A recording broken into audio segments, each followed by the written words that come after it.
prihodnjem tednu sem že sklical vse bolnišnice, predstavnike zdravstvenih domov, koncesionarjev, torej vseh tistih, ki na primarni ravni, torej popoldan in popoldan, da se bomo dogovorili o najnujnejših ukrepih, ki jih je potrebno upeljati, zato da bo splošni dogovor za leto 2010, pa tudi aneks 1 splošni dogovor za 2010 udejanjen. Vi sami veste, da je vlada sprejela določene ukrepe na tem področju in ti bi ohranili neko finančno stabilnost v okviru predvidene izgube 55 milijonov. Seveda ob tem bom nakazal svoje poglede, kateri so dodatni ukrepi, ki bi se lahko izpeljali v zdravstvenem sistemu. Seveda nekateri prehitevajo po levi in desni in bi si želeli, da te ukrepe predstavljam v različnih krogih. Zdelo se mi korektno, da tiste naloge, ki jih bodo morali izpeljati v bolnišnicah, v zdravstvenih domovih, najprej prediskutiram z njim. Tiste, ki predvidevam, da bodo morali biti v širši razpravi predstavljeni sindikatom in delodajalcem, bomo prediskutirali z njimi. Z veseljem pa sledim medijem, vse to, kar mi sporočajo tako sindikati, delodajalci in izvajalci. In moram reči, da večina ukrepov je takih, ki sem jih sam že predstavljal, jih podpiral, vendar ne vse. Najtežje pa, kar je, in recimo tu pričakujem veliko sodelovanja, tvornega dialoga in iskanja skupnih rešitev. Seveda predstavljati diametralne rešitve v tem času se mi ne zdi korektno do državljanov. Želel bi pa tisto izpostaviti ponovno, kar sem že izpostavljal, zaveza je, in po mojem je vizija za 2010 precej jasna.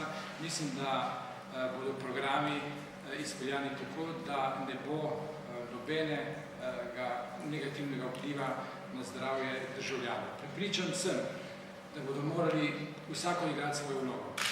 Z izvajalci se bomo pogovarjali v torek, od Zavoda za zdravstveno zavarovanje pa pričakujem proaktivni pristop, prioritetno kupovanje storitev v dobrobit državljanov.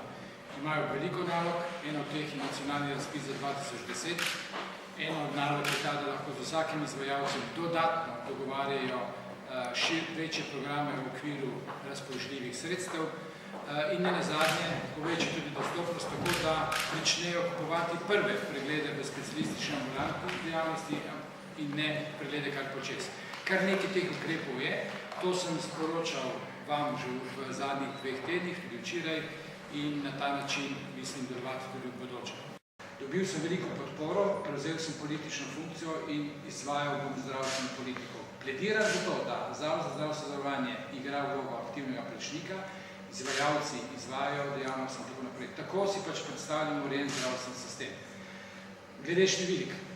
Predlog, ki ste mi ga prenesli iz upravne odbore, jaz se opravičujem, ker nisem bil na upravne odbore, ne vem točno, kakšni so sklepi, seveda ne pokrijejo potencialne luknje, to zna vsak izračunati. Veste, koliko je zadnja tranša in ta ne bi rešila tega problema.